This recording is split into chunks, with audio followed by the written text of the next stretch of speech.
Gary, what a terrific day on Saturday it was for the footy club. Elimination Final at Adcon Stadium in front of a big crowd under sunny skies, and our boys came out on top by 40 points over the Cats against plenty of odds, it's fair to say. You must be ecstatic with how it all panned out. Yeah, certainly pretty pleased, Sam. Obviously, the way Geelong's team was, and of course I thought they loaded up with a little bit more talent from when we played them about 3 weeks ago. But the good thing was we did play them reasonably recently, so of course what that then gives us is some learnings from that game. And we went in thinking that it was only a bad 15 minutes prior to half time in that game, and we thought we could score reasonably well if we got the ball in often enough, and in the end that's how it turned out. I think we had 60 inside 50s to their 42, but it was really the heat, the attitude, the tackling pressure, the way the boys played as a unit. It was pretty impressive, and I think all the planning and preparation that we had done, especially with having that week off prior, was a good thing, and it freshened some boys up. It gave other guys a little bit of an opportunity to train and get a home club game. So all in all, I think the way the boys attacked it from last Monday through training, we had a really, really good week on the track. So yeah, I was feeling pretty happy that we'd done everything that we could. It was just a case of then being able to put it into play for 4 gruelling quarters in a final. What were some of the aspects of the game that pleased you most? Our attitude, our start. We'd certainly looked at some key stats too after byes that we'd had this year, that we'd been tardy in all those games. Willie in round 1, Collingwood later, Northern Blues later again, and we only won one of those games, and that was Collingwood when we came steaming home in the last quarter. So we were very much aware of, as they say, you mightn't win a game in the first quarter, but you can certainly lose it, and we were pretty keen to at least be close or maybe just a little bit in front at quarter time. So I thought the first quarter we set up against the Breeze really, really well. In the second quarter, I thought we actually dominated the game to a degree, but we weren't actually kicking straight, so the scoreboard pressure wasn't being able to be applied. Yet I thought in overall sense we were feeling that we had some really good territory within the quarter itself, field position. So we went into half time thinking that again we'd done enough to win the quarter, and just our ability to have repeat stoppages and not let them get their really free flowing game going, I thought was important. And certainly the way we defended, it was really great from a team perspective, whether it was the defensive line, whether it was the midfield or whether it was the forward line. I thought we connected really, really well on Saturday, and I think that's a big reason why we achieved the result that we did. And individually, some of the more experienced players obviously stood up, but it must have been terrific to see youngsters such as Michael Wen come to the fore as well. Who were some of the standouts worth mentioning in your mind?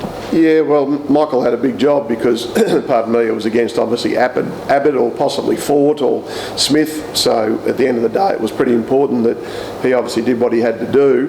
But I think overall, guys that grew another leg at different times. I thought Junior O'Sullivan in the last quarter with his 2 goals was pretty important. Dion Johnston down back, I thought they had a really good symmetry and connection. Ethan Phillips' job on buzzer, Waddell's job on Fort, because Fort kicked 6 goals against us last time.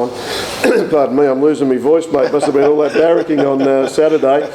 And he only got 1 goal on the weekend. I thought the job of Mitch Woofenden, and also to the way the boys were within, I guess, the midfield structure as a whole. Certainly forward, Signorello's been able to just get some consistency after coming back from a broken wrist, and what did we end up having? I think it was 27 scoring shots to 12. So that says a fair bit about, again, the connection and the chemistry between everyone. Blake Pearson came back and finished the game off with that goal late in the last. So I think going into the game too, we only just had the one change, which was Blake Pearson in. Yep. So I think that gave the boys some confidence that this was the team that hopefully could get the job done. We had a roller coaster home and away season, as we know. We were up, and then we had that lean patch for a few weeks before finishing off pretty solidly before that bye. Did you always have faith in the group that we could, come good at the right time of the year? Yeah, I did, because it was things that were probably outside our control. We had 4 Sunday games in a row, and there were guys that were working on the Saturday and then playing on the Sunday, and then of course then getting to work at 6 o'clock on a Monday morning. We had inconsistency with the preparation of players because they were injured, so we couldn't control that.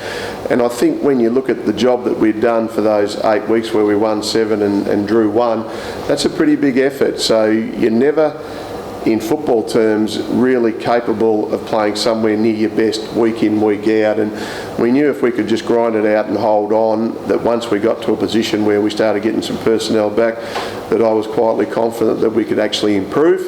And that's all we've been asking now for probably 4 or 5 weeks. So hopefully this is a forerunner to obviously another big opportunity and a big game against Footscray here on Saturday. And as much as we do want to celebrate the terrific victory against the Cats, we do have to quickly turn our attention to that game. The early start time of 11:40 on Saturday, and I assume you won't just be satisfied with that win. You'll obviously want to be taking doing your best to take this group as deep as possible now. Yeah, well, that's the aim. We always want to qualify for finals, as we've touched on previously, and of course we want to try and set it as a 4-week block, and so far all we've done is be able to knock off one. So of course the Dogs will come in good form, and they were pretty close there to Willie on the weekend, so we'll do everything that we can, mate. We'll prepare as well as we can. We'll look at all the intel, and we'll obviously see what we can do for an early start here on Saturday. But my God, fans, my voice is just about gone, so well, hopefully it recovers for Saturday. Another marvellous coaching performance, Gary, from you and your assistant on the weekend.